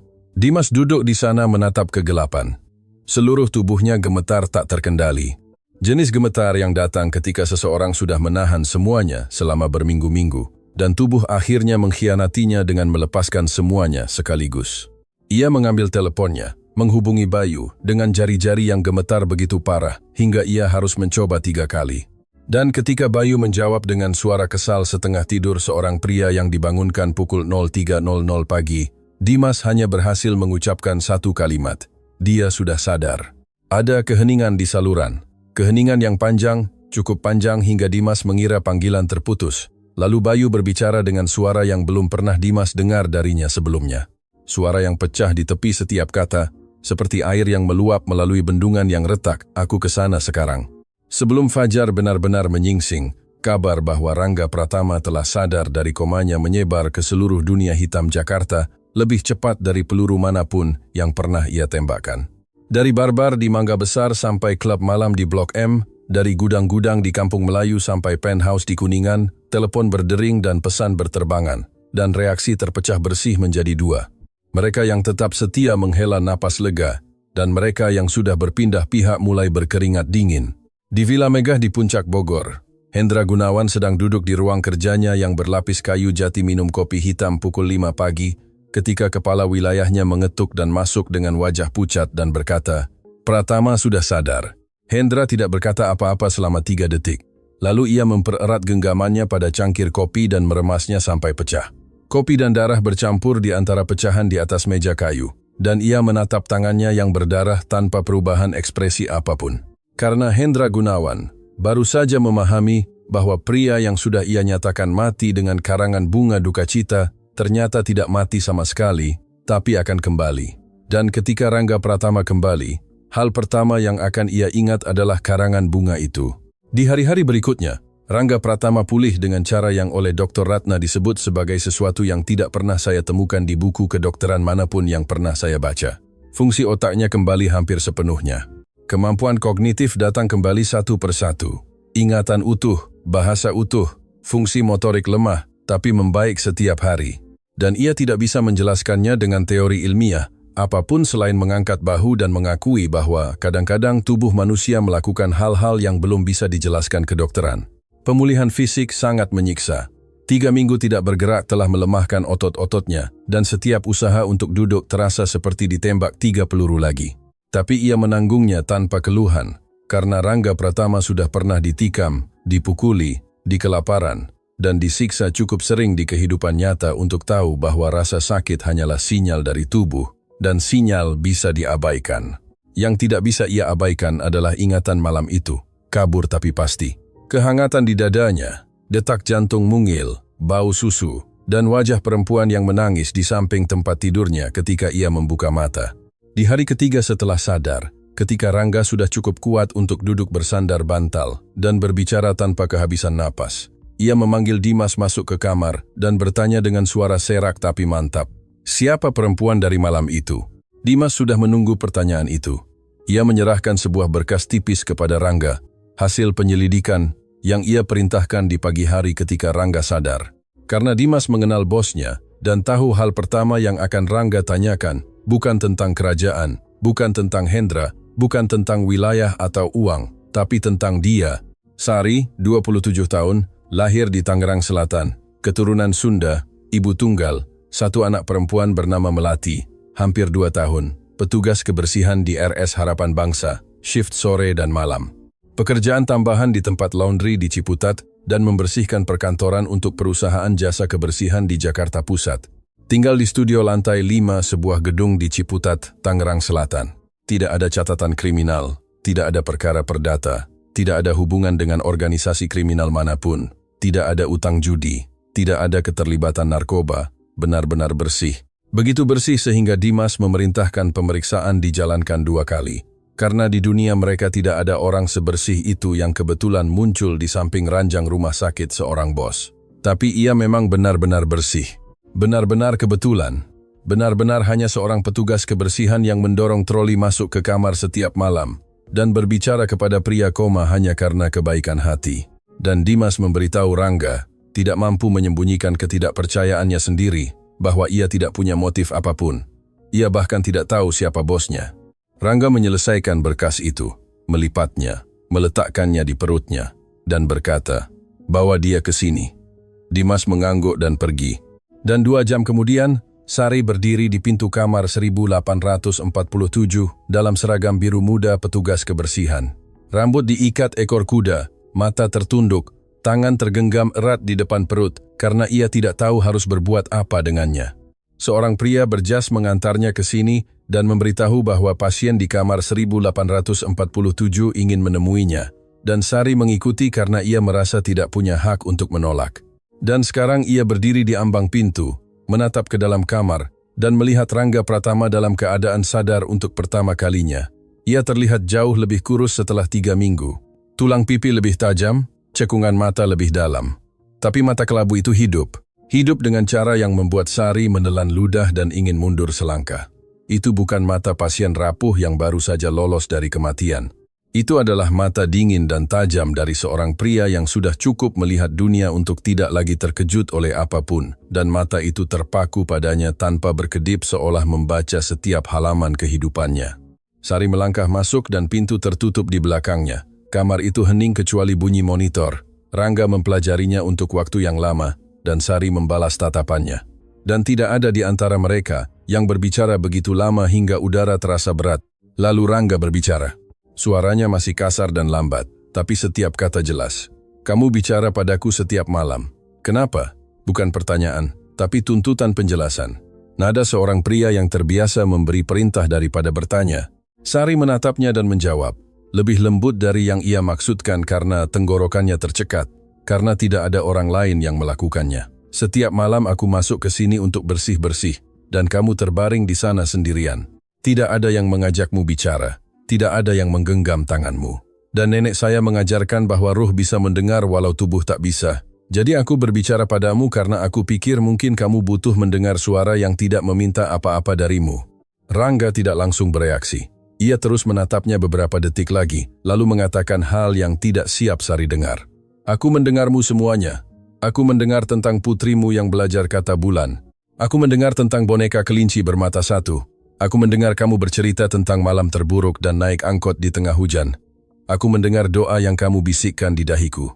Aku mendengar semuanya, dan suaramu adalah satu-satunya hal yang menahanku agar tidak hanyut pergi. Sari berdiri di sana sementara air mata mengalir di wajahnya sebelum ia bisa menghentikannya. Deras dan berat seolah sebuah katup terbuka yang tidak bisa ia temukan cara untuk menutupnya. Dan ia menangis bukan karena sedih, tapi karena untuk pertama kalinya dalam hidupnya, seseorang memberitahunya bahwa suaranya punya nilai, bahwa kebaikan kecil yang ia berikan setiap malam sementara dunia tidak melihat benar-benar sampai kepada seseorang, bahwa ia tidak tak terlihat. Rangga memperhatikannya menangis dan tidak berkata apa-apa lagi. Tidak menawarkan penghiburan, tidak mengucapkan terima kasih karena ia tidak tahu bagaimana melakukan hal-hal itu. Tapi ia juga tidak memalingkan pandangan. Dan untuk seorang pria yang menghabiskan seluruh hidupnya berpaling dari setiap emosi, tindakan terus menatap seorang perempuan yang menangis di depannya tanpa mundur adalah lebih dari yang pernah diterima siapapun darinya. Di luar kamar, Dimas bersandar ke dinding. Tangan kanannya bertumpu pada senjata di punggungnya karena refleks. Matanya mengamati melalui jendela kecil di pintu. Ia melihat bosnya, pria yang ia ikuti sejak kecil. Pria yang pernah ia lihat membunuh dengan tangan kosong dan menandatangani kehancuran keluarga rival tanpa perubahan napas, menatap seorang perempuan, petugas kebersihan yang menangis dengan mata yang belum pernah Dimas lihat padanya sebelumnya. Bukan mata yang menghitung, bukan mata dingin, bukan mata kasihan atau acuh, mata yang lembut. Dimas sudah berjalan di samping Rangga Pratama selama 20 tahun, dan ia tidak pernah, tidak satu kali pun, melihat mata kelabu itu melembut. Dan sekarang mata itu melembut untuk seorang perempuan kurus, dalam seragam petugas kebersihan, yang berdiri menangis di kamar rumah sakit. Dan Dimas memahami bahwa sesuatu telah terjadi selama 3 minggu koma itu, yang tidak bisa dipahami siapapun di dunia mereka. Sesuatu yang lebih besar dari sekadar Rangga terbangun. Setelah Sari meninggalkan kamar rumah sakit hari itu, Rangga berbaring dalam diam untuk waktu yang lama, menatap langit-langit.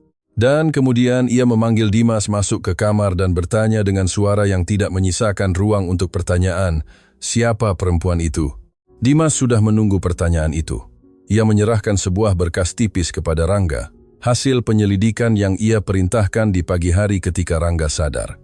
Karena Dimas mengenal bosnya dan tahu hal pertama yang akan Rangga tanyakan bukan tentang kerajaan, bukan tentang Hendra, bukan tentang wilayah atau uang, tapi tentang dia. Sari, 27 tahun, lahir di Tangerang Selatan, keturunan Sunda, ibu tunggal, satu anak perempuan bernama Melati, hampir 2 tahun, petugas kebersihan di RS Harapan Bangsa, shift sore dan malam. pekerjaan tambahan di tempat laundry di Ciputat, dan membersihkan perkantoran untuk perusahaan jasa kebersihan di Jakarta Pusat. Tinggal di studio lantai 5, sebuah gedung di Ciputat, Tangerang Selatan. Tidak ada catatan kriminal, tidak ada perkara perdata, tidak ada hubungan dengan organisasi kriminal manapun, tidak ada utang judi, tidak ada keterlibatan narkoba, benar-benar bersih. Begitu bersih sehingga Dimas memerintahkan pemeriksaan dijalankan 2 kali. Karena di dunia mereka tidak ada orang sebersih itu yang kebetulan muncul di samping ranjang rumah sakit seorang bos. Tapi ia memang benar-benar bersih, benar-benar kebetulan. Benar-benar hanya seorang petugas kebersihan yang mendorong troli masuk ke kamar setiap malam dan berbicara kepada pria koma hanya karena kebaikan hati. Dan Dimas memberitahu Rangga, tidak mampu menyembunyikan ketidakpercayaannya sendiri bahwa ia tidak punya motif apapun. Ia bahkan tidak tahu siapa bosnya. Rangga menyelesaikan berkas itu, melipatnya, meletakkannya di perutnya, dan berkata, "Bawa dia ke sini." Dimas mengangguk dan pergi. Dan 2 hari kemudian, ia kembali dengan berkas 3 kali lebih tebal dari sebelumnya. Rangga membaca setiap halaman dari ranjang rumah sakitnya, dan setiap halaman yang ia balik, rahangnya semakin mengeras. Halaman pertama merinci Fikri, 33 tahun, riwayat KDRT. Surat perintah perlindungan yang sudah kedaluarsa 14 bulan lalu, saat ini tinggal di Depok, tukang ledeng musiman yang kecanduan alkohol dan judi. Halaman kedua, berisi laporan polisi dari malam jatuh dari tangga, foto-foto cederanya, pergelangan tangan patah, lebam yang meluas, rawat darurat di RSUD Tangerang Selatan, operasi cesar mendesak, bayi yang lahir 2 bulan prematur. Halaman ketiga menunjukkan pesan-pesan ancaman tentang mengajukan gugatan hak asuh yang berhasil Dimas dapatkan melalui operator seluler. Bahasa dingin dan kalkulatif dari seorang pria yang tidak menginginkan anak, tapi ingin menggunakan anak sebagai alat pemerasan. Halaman keempat, mencantumkan utang rumah sakit 180 juta rupiah dari rawat inap Melati karena radang paru-paru. BPJS yang menolak sebagian klaim karena kesalahan administrasi. Debt collector yang sudah mengirim 3 surat peringatan dan menelepon setiap minggu. Halaman kelima, menunjukkan bahwa gabungan gaji dari 3 pekerjaan masih tidak cukup bagi Sari untuk menutup sewa, makan, obat dan utang secara bersamaan, dan bahwa ia sudah terlambat bayar sewa 2 bulan. Rangga menyelesaikan halaman terakhir, melipat berkas itu, meletakkannya di meja samping tempat tidur, dan duduk dalam diam untuk waktu yang lama. Sementara Dimas menunggu di sudut kamar. Dimas sudah melihat bosnya marah berkali-kali selama 20 tahun. Marah ketika wilayah dilanggar, marah ketika dikhianati, marah ketika rencana gagal. Tapi kemarahan-kemarahan itu dingin, alat terkendali yang digunakan untuk mencapai hasil. Kemarahan di wajah Rangga sekarang berbeda. Bukan kemarahan dingin, ini panas. Panas dengan cara yang mentah dan primitif, yang hanya pernah Dimas saksikan 1 kali sebelumnya, ketika Rangga berusia 14, berdiri di atas jasad ayahnya. Ini adalah kemarahan seorang pria yang ingin melindungi seseorang dan tidak bisa menerima bahwa ia sudah terluka sementara ia tidak ada di sana.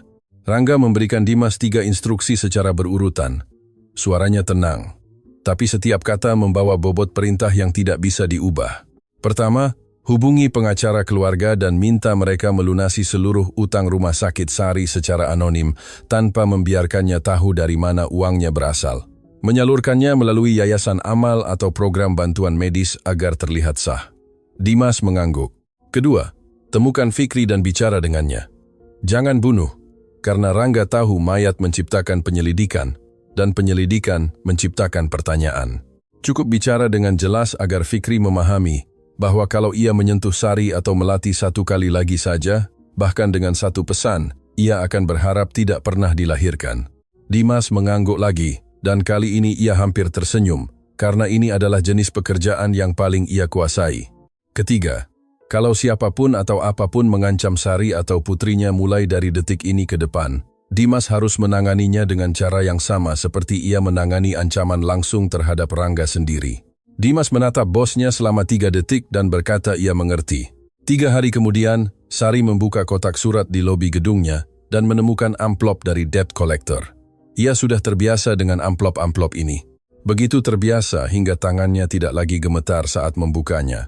Hanya rasa nyeri tumpul yang familiar yang sudah ia pelajari untuk dijalani. Tapi kali ini isinya bukan tagihan pembayaran. Itu adalah pemberitahuan yang menyatakan bahwa seluruh saldo 180 juta rupiah telah dilunasi sepenuhnya melalui program bantuan medis masyarakat, dan rekeningnya ditutup dengan saldo nol. Sari membaca surat itu 2 kali, 3 kali, lalu membaliknya seolah penjelasan pasti ada di belakang. Tapi tidak ada apa-apa lagi. Ia tidak tahu program apa itu, tidak ingat pernah mendaftar bantuan apapun, tapi ia tidak mempertanyakannya terlalu dalam. Karena ketika kau miskin sampai titik keputusasaan, kau menerima keajaiban dulu dan bertanya belakangan. Minggu yang sama di Depok, Fikri sedang minum bir di apartemen kotornya ketika ada ketukan di pintu. Ia membukanya dan menemukan Dimas berdiri di sana, tidak sendiri, tapi dengan 2 pria lain. Dan Dimas tidak banyak bicara karena memang never. Ia menyodorkan telepon dalam mode speaker, dan suara Rangga Pratama mengalir dari saluran, pelan dan jelas mengatakan tepat 1 kali apa yang akan terjadi kalau Fikri menyentuh kehidupan Sari atau Melati lagi. Tidak ada yang tahu persis apa yang Rangga katakan, karena Dimas tidak pernah mengulanginya, tapi hasilnya jelas. Fikri menarik gugatan hak asuhnya keesokan harinya, menghapus nomor Sari, menghapus setiap cara kontak, dan meninggalkan Depok dalam seminggu tanpa memberitahu siapapun kemana ia pergi. Sari tidak pernah menerima pesan lagi dari Fikri, dan ia tidak mengerti mengapa, tapi ia tidak protes. Ia hanya menghembuskan napas yang selama ini ia tahan, dan memeluk Melati sedikit lebih erat malam itu. Tapi tembok itu belum sepenuhnya runtuh. 1 minggu setelah Rangga sadar, Sari dipanggil ke kantor administrasi rumah sakit. 2 manajer duduk di belakang meja dengan wajah tegas dan sebuah berkas di depan mereka. Dan mereka mengatakan kamera keamanan merekam Sari membawa anak kecil ke kamar pasien perawatan intensif. Pada malam Rangga sadar bahwa itu adalah pelanggaran serius terhadap kebijakan keselamatan dan sanitasi. Dan mereka tidak punya pilihan selain memberhentikannya. Sari duduk di sana mendengarkan dan ia tidak memohon. Tidak menangis, tidak menjelaskan, karena ia sudah terlalu lelah untuk memohon kepada siapapun untuk apapun lagi. Dan ia hanya mengangguk dan bersiap berdiri untuk pergi ketika telepon di meja berdering. 1 manajer mengangkatnya, mendengarkan selama 30 detik. Wajahnya berubah dari tegas menjadi pucat, lalu meletakkan telepon dan menatap rekannya dengan ekspresi seseorang yang baru menyadari ia sedang berdiri di ladang ranjau. Telepon itu dari bagian hukum rumah sakit, dan pesannya sederhana. Keluarga Pratama sudah menyumbang lebih dari 100 miliar kepada RS Harapan Bangsa selama 3 tahun terakhir.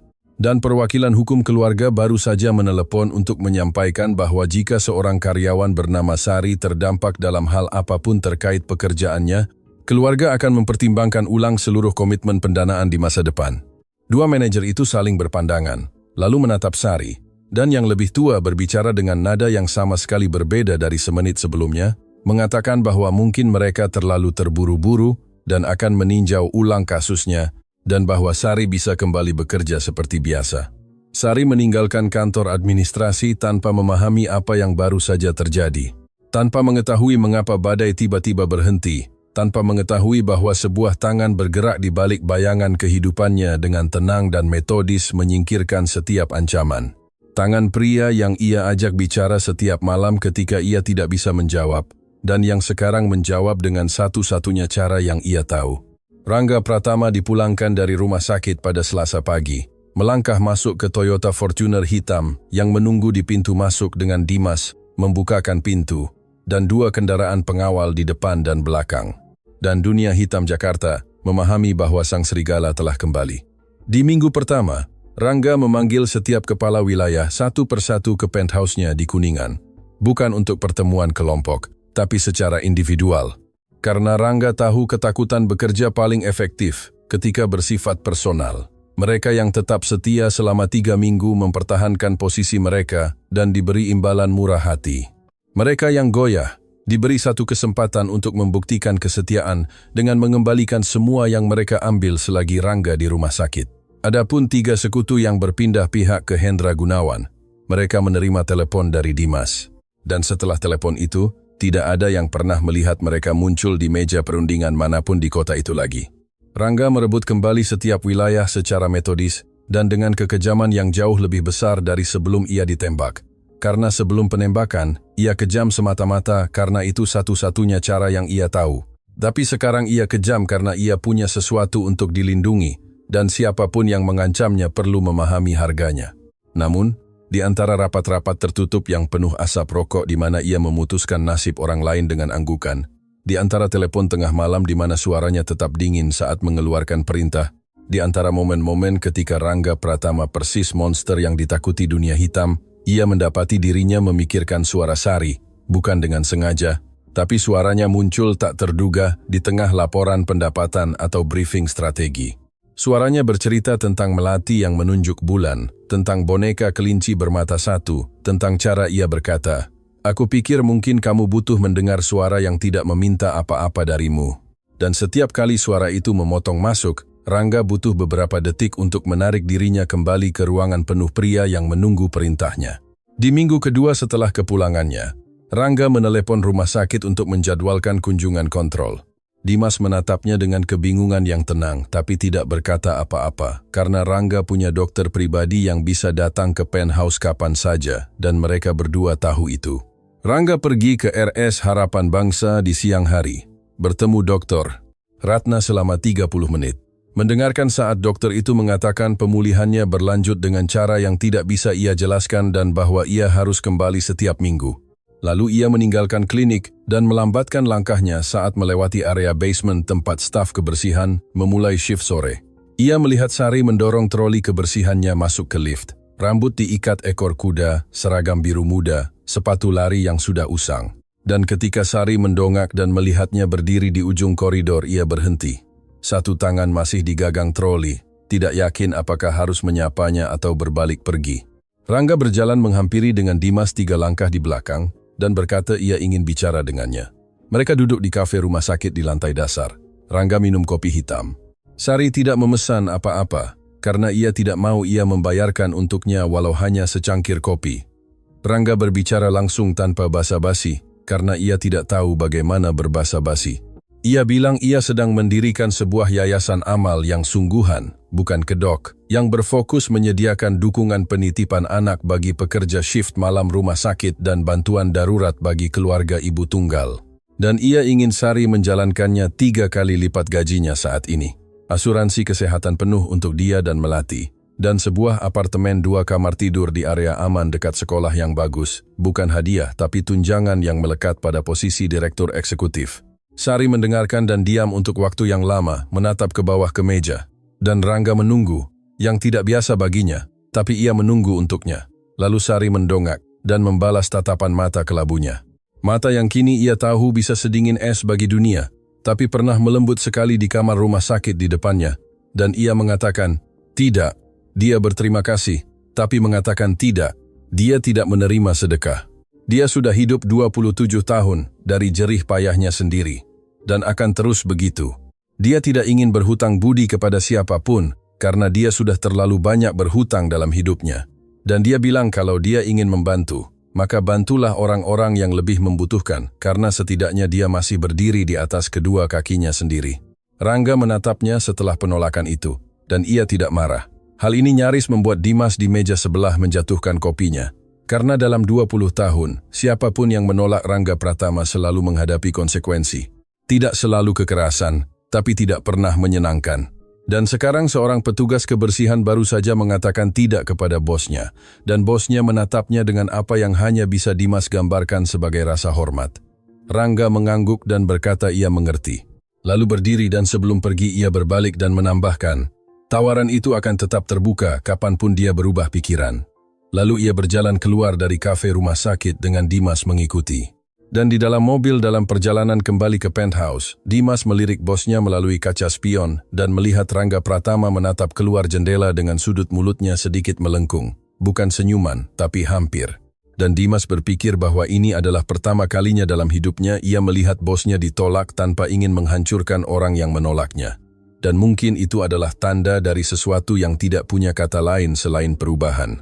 Kebenaran mendatangi Sari pada Kamis malam, 2 minggu setelah pertemuan di kafe rumah sakit di ruang istirahat staff basement, tempat ia duduk dengan separuh nasi bungkus dari rumah sambil menunggu shift sorenya dimulai.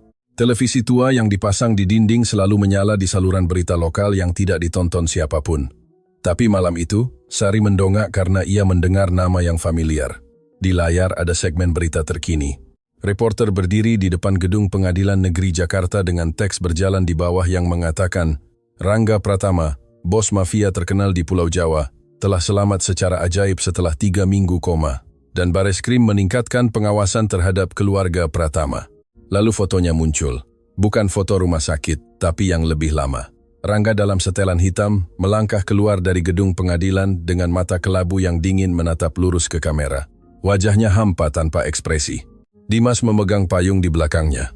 Sementara reporter membicarakan kerajaan kriminal Pratama, tentang tuduhan pemerasan dan pencucian uang yang tidak pernah cukup kuat untuk dituntut, tentang percobaan pembunuhan di depan restoran di Menteng, tentang bagaimana kesadarannya yang misterius mengejutkan penegak hukum dan dunia hitam sekaligus. Separuh nasi bungkus terlepas dari tangan Sari, dan ia tidak memungutnya. Ia duduk di sana menatap layar tanpa berkedip. Sementara reporter terus mendaftarkan apa yang dituduhkan kepada Rangga Pratama. Orang-orang yang disakiti, bisnis-bisnis yang diperas, kampung-kampung yang hidup dalam ketakutan di bawah kendali keluarganya.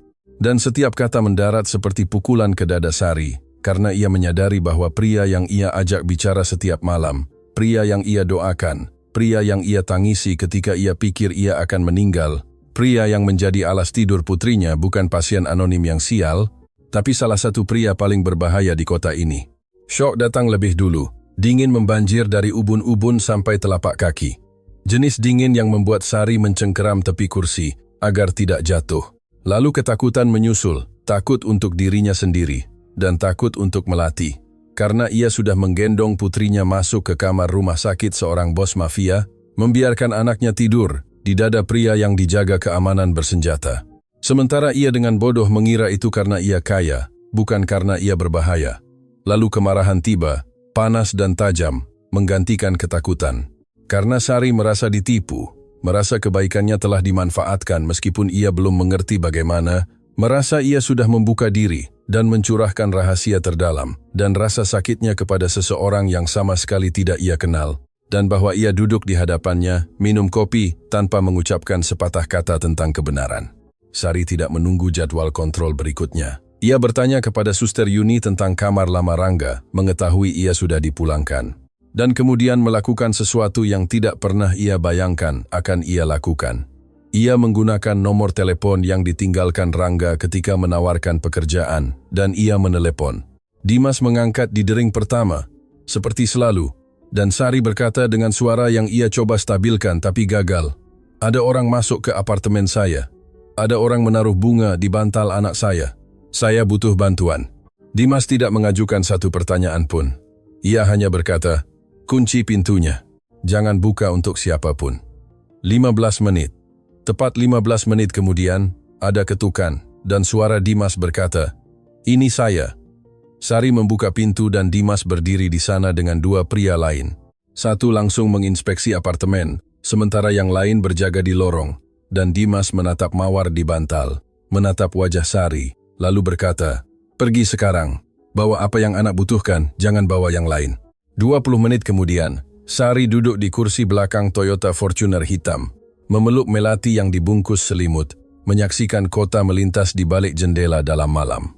Dan ia tidak tahu kemana mereka pergi, sampai mobil berhenti di depan gedung tinggi di Kuningan, dan Dimas membimbingnya masuk ke lift privat langsung ke lantai paling atas. Pintu lift terbuka ke penthouse, dan Rangga berdiri di sana. Tidak pakai jas, tidak pakai persona fajar, hanya kemeja putih, dengan lengan digulung dan celana gelap, rambut tidak disisir. Matanya menunjukkan ia juga tidak tidur. Meskipun sudah hampir pukul 2 pagi, ia menatap Sari melangkah keluar dengan Melati di gendongan. Wajah pucat tanpa warna, mata bengkak merah, tangan masih gemetar, dan anak itu meringkuk di dadanya, mencengkeram boneka kelinci dalam tidur gelisah. Dan sesuatu di wajah Rangga hancur. Bukan melembut seperti di kamar rumah sakit, bukan pecah seperti di kafe, tapi runtuh sepenuhnya seperti tembok yang ia bangun selama 22 tahun sejak ayahnya meninggal.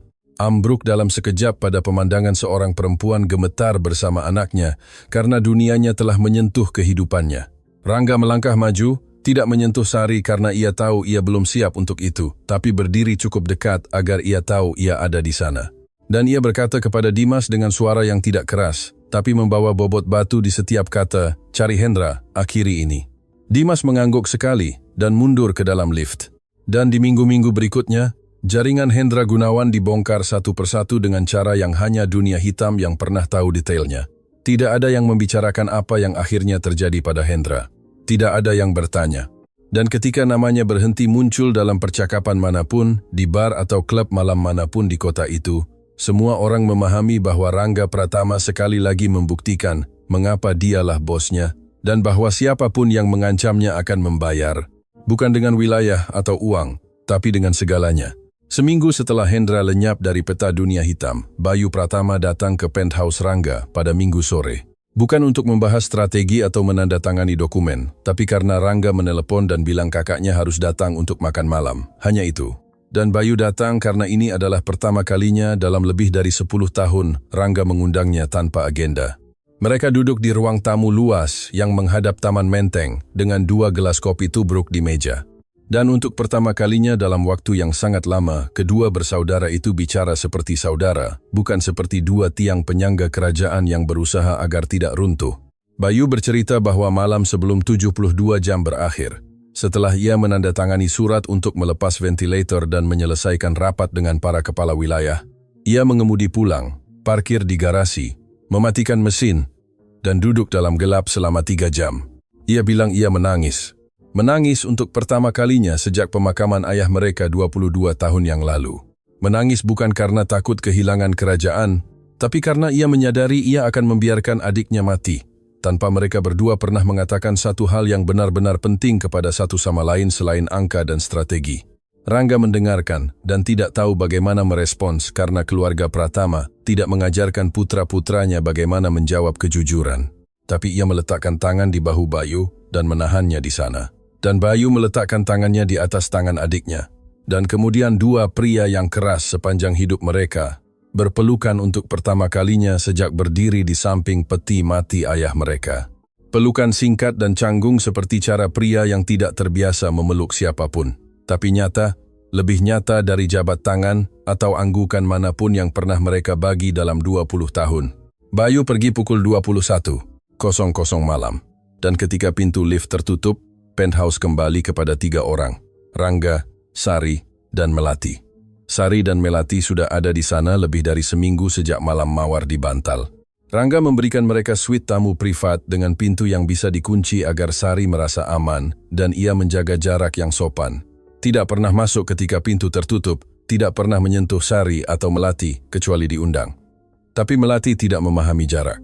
Usianya hampir 2 tahun, dan penthouse itu adalah kerajaan paling ajaib yang pernah dijelajahi kaki-kaki mungilnya. Ia berlari kemana-mana, menyentuh segalanya dengan keberanian anak kecil yang belum tahu dunia bisa menyakitinya. Dan sore itu, sementara Sari mencuci piring di dapur, Melati menemukan Rangga. Ia sedang duduk sendirian di teras menghadap kota, gelas kopi tubruk kedua di tangannya. Lampu-lampu Jakarta terpantul di mata kelabunya, memikirkan percakapannya dengan Bayu, tentang tahun-tahun yang terbuang, tentang kata-kata yang tidak pernah diucapkan. Ketika ia mendengar langkah-langkah kecil menyeret di lantai batu, Melati berdiri di ambang pintu menatapnya dengan mata lebar. Boneka kelinci bermata satu terselip di bawah lengannya, dan ia tidak malu atau takut. Ia hanya berjalan lurus ke Rangga dan naik ke pangkuannya dengan keluasan alami seorang anak yang percaya setiap pelukan adalah tempat yang aman. Rangga membeku. Ia meletakkan kopinya terlalu cepat dan tidak tahu apa yang harus dilakukan dengan lengannya. Tangan-tangan yang pernah memegang senjata, melayangkan pukulan, menandatangani perintah penghancuran. Sekarang dicengkeram oleh anak yang belum genap 2 tahun, menarik-narik jari telunjuknya. Melati memegang tangannya, menariknya ke arah langit, menunjuk ke atas dan berkata dengan suara kecil, jernih, dan bangga, bulan. Bulan menggantung di atas Jakarta, tidak purnama, hanya sabit tipis. Tapi Melati menatapnya seolah itu adalah hal paling indah di alam semesta. Lalu berbalik kembali ke Rangga, menunggu konfirmasi, menunggu dia berkata, ya, itu bulan. Karena begitulah cara dia berbagi kegembiraan dengan orang dewasa dalam hidupnya. Rangga menatap ke bawah pada wajah mungil yang terangkat ke arahnya dan tidak tahu apa yang harus dilakukan dengan kelembutan ini atau di mana menempatkannya dalam kehidupan yang dibangun dari kekerasan dan bayangan. Tapi ia mendengar dirinya sendiri berkata lembut, bulan. Dan Melati tertawa, tawa anak-anak ketika orang dewasa memahami mereka. Lalu ia menyenderkan kepalanya ke dada Rangga dan duduk dengan tenang memandangi bulan, memegang jarinya dan tidak melepaskannya. Sari berdiri dalam kegelapan di balik pintu kaca. Tangannya masih basah oleh air cucian dan ia melihat semuanya. Ia melihat bos mafia paling berkuasa di Pulau Jawa duduk tanpa bergerak di teras karena takut gerakan tiba-tiba akan mengagetkan anak di pangkuannya. Ia melihat tangan-tangan yang pernah membunuh menggandeng jari-jari mungil putrinya. Dan ia melihat orang yang sebenarnya di balik Rangga Pratama, anak yatim 14 tahun yang tidak pernah dipeluk dan menjadi monster untuk bertahan hidup. Sekarang diajarkan oleh anak orang asing bagaimana menyentuh dunia tanpa menghancurkannya. Di hari-hari berikutnya, kasih sayang tumbuh di antara mereka bertiga dengan kecepatan lambat bulan yang berubah bentuk setiap malam. Rangga memasak mie goreng untuk Melati pukul 2 pagi ketika anak itu terbangun kelaparan, berdiri di dapur yang harganya ratusan juta, merebus mie panci yang harus ia cari cara di internet, cara menggunakannya, karena ia belum pernah memasak apapun sendiri sebelumnya. Ia membacakan cerita untuk Melati setiap malam menjelang tidur. Suaranya kaku dan canggung karena ia tidak terbiasa membaca keras-keras. Tapi Melati tidak peduli apakah suaranya bagus atau buruk. Ia hanya butuh seseorang ada di sana. Dan ia membaca sampai Melati tertidur, lalu melanjutkan beberapa halaman lagi karena ia tidak ingin berhenti. Beberapa malam Sari dan Rangga duduk di dapur minum kopi setelah Melati tidur. Tangan mereka tidak sengaja bersentuhan ketika meraih teko. Di waktu yang sama keduanya menarik tangan sekaligus dan berpura-pura tidak terjadi apa-apa. Meski keduanya tahu ada sesuatu yang terjadi dan tidak ada yang siap menamakannya. Lalu suatu malam, Melati menyebut namanya dalam tidur. Ia berbaring di tempat tidur di kamar tamu, memeluk boneka kelinci, mata terpejam, dan kata mama terlepas dari bibir mungilnya dalam bisikan mimpi alami dan mudah. Seolah nama itu sudah termasuk dalam kosakata amannya bersama mama dan bulan. Rangga berdiri di ambang pintu, mengeceknya sebelum tidur. Kebiasaan yang ia tidak ingat kapan ia mulai, dan ia mendengar namanya dari mulut anak yang tertidur dan berdiri di sana lama tanpa bergerak. Lalu air mata mengalir di wajahnya. Tidak banyak, hanya 2, 1 di setiap sisi. Tapi itu adalah air mata pertama yang ditumpahkan Rangga Pratama sejak hari ayahnya meninggal. Dan ia membiarkannya jatuh karena tidak ada yang melihat. Tapi Sari melihat ia berdiri di lorong di belakangnya dan melihat air mata di pipi pria yang ditakuti dunia hitam. Dan ia tidak berkata apa-apa, tidak menyekanya atau menyentuhnya. Ia hanya melangkah maju dan duduk di sampingnya di lantai di luar kamar Melati. Bahunya bersentuhan dengan bahunya, dan ia duduk di sana dalam diam. Dan Rangga duduk di sana dalam diam, dan bersama mereka memandangi anak itu tidur melalui celah pintu, dan tidak ada yang berbicara karena tidak ada yang perlu dikatakan, dan itu sudah cukup. Di bulan-bulan berikutnya, Rangga Pratama melakukan sesuatu yang tidak pernah seorang pun di dunia hitam kira akan ia lakukan. Ia mulai meninggalkannya, bukan secara tiba-tiba atau naif. Karena Rangga memahami kerajaan yang dibangun di atas darah tidak bisa dibongkar dalam semalam. Tapi ia mulai mengarahkan setiap segmen menuju legalitas. Properti yang benar-benar properti alih-alih mencuci uang melalui gedung. Restoran yang menghasilkan keuntungan jujur alih-alih menjadi kedok. Investasi dalam teknologi dan kesehatan alih-alih di lorong-lorong gelap. Bayu adalah yang pertama menyadari pergeseran itu. Dan untuk pertama kalinya dalam hidupnya ia menatap adiknya bukan dengan kekhawatiran, tapi dengan harapan. Lalu menyingsingkan lengannya dan melakukan apa yang paling ia kuasai, mengubah visi menjadi angka. Yang mengejutkan Dimas dan Bayu dan semua orang di sekitar Rangga, bahkan lebih dari legalisasi kerajaan, adalah yayasan amalnya. Rangga mendirikannya dengan uang bersihnya sendiri, bukan dana gelap, menamainya Yayasan Bulan, dan mendefinisikan misinya dengan kejelasan yang sama. Seperti saat ia memberi perintah membangun sistem penitipan anak gratis di dalam rumah sakit untuk pekerja shift malam, agar tidak ada ibu yang pernah harus membawa anak sakit ke tempat kerja karena tidak ada yang menjaga. Untuk menyediakan bantuan darurat bagi keluarga ibu tunggal yang berada di ambang kehancuran dan menjalankan program pencegahan KDRT untuk membantu perempuan-perempuan seperti Sari menemukan jalan keluar sebelum terlambat. Ketika Rangga menawarkan Sari posisi direktur eksekutif untuk kedua kalinya, ia tidak menolak. Bukan karena keadaannya berubah atau karena ia melunak terhadap uang, tapi karena kali ini ia memahami itu bukan sedekah. Itu adalah misi yang ia percayai. Misi yang tertulis dalam hidupnya sendiri. Di malam-malam menggendong anak sakit ke tempat kerja karena tidak ada yang membantu, di momen-momen terpojok tanpa penyelamatan. Dan ia memberitahu Rangga ia menerima. karena ia ingin memastikan tidak ada ibu yang harus menjalani apa yang pernah ia jalani. Dan Rangga mengangguk karena ia tidak butuh alasan lain. 6 bulan setelah Rangga Pratama membuka matanya di ranjang rumah sakit. Ia berdiri di kantor baru Yayasan Bulan, sebuah gudang yang direnovasi di Bekasi, yang dipilih karena terletak di jantung komunitas yang dilayani yayasan itu, bukan di dalam menara kaca di Jakarta Pusat, yang terpisah dari kenyataan. Dinding-dinding gudang itu dipenuhi gambar anak-anak dari lingkungan sekitar, foto-foto keluarga yang sudah dibantu yayasan. Dan di tengah dinding terbesar, terdapat mural yang Sari selesaikan bersama anak-anak selama sebulan terakhir. Langit malam penuh bintang dengan bulan emas besar di pusatnya, dikelilingi ratusan cap tangan kecil, berwarna-warni dari anak-anak yang sudah menekan tangan mereka ke dinding dan meninggalkan jejak mereka di dunia. Melati berlari melintasi kantor, kaki-kaki mungilnya berderap di lantai beton yang dipoles. Boneka kelinci bermata satu terselip di bawah lengannya seperti selalu. Dan ia berlari lurus ke Rangga, meraih tangannya dan menariknya, karena ia punya sesuatu yang penting untuk ditunjukkan. Rangga membiarkannya memimpin. Langkah panjangnya melambat untuk menyesuaikan langkah kecilnya. Dan Melati berhenti di depan mural, menunjuk sebuah cap tangan kecil berwarna biru tepat di kiri bulan, dan berkata dengan suara paling serius yang bisa dikeluarkan anak hampir 2 tahun itu, "Melati." Rangga berlutut sejajar matanya, menatap cap tangan mungil di dinding, lalu menatap Melati dan berkata, "Cantik sekali seperti kamu." Sari berdiri di sisi lain ruangan memandangi mereka. Hatinya begitu penuh hingga ia harus bernapas dalam-dalam. Dalam 6 bulan mereka sudah mempekerjakan tim 12 orang, membangun sistem penitipan anak di 5 rumah sakit, menyediakan bantuan darurat untuk lebih dari 300 keluarga, dan mereka baru saja memulai. Tapi lebih dari angka-angka itu, mereka sudah menjadi sebuah keluarga, bukan keluarga tradisional, bukan yang bisa diprediksi siapapun, tapi keluarga yang nyata, dibangun dari memasak mie goreng larut malam. Cerita pengantar tidur, bahu yang bersentuhan dalam diam di luar kamar anak yang tertidur. Rangga mendongak menatap Sari di seberang ruangan, dan di antara mereka ada benang tak terlihat yang diajarkan nenek Sari kepadanya ketika masih kecil. Benang yang sekarang ia tahu memang nyata. Lalu Rangga berseru, "Kesini." Melati berkata, "Kita semua harus taruh cap tangan di dinding." Mereka bertiga berdiri di depan mural. Sari membuka kotak cat warna, dan satu persatu mereka mencelupkan tangan ke cat dan menekannya ke dinding di samping bulan emas.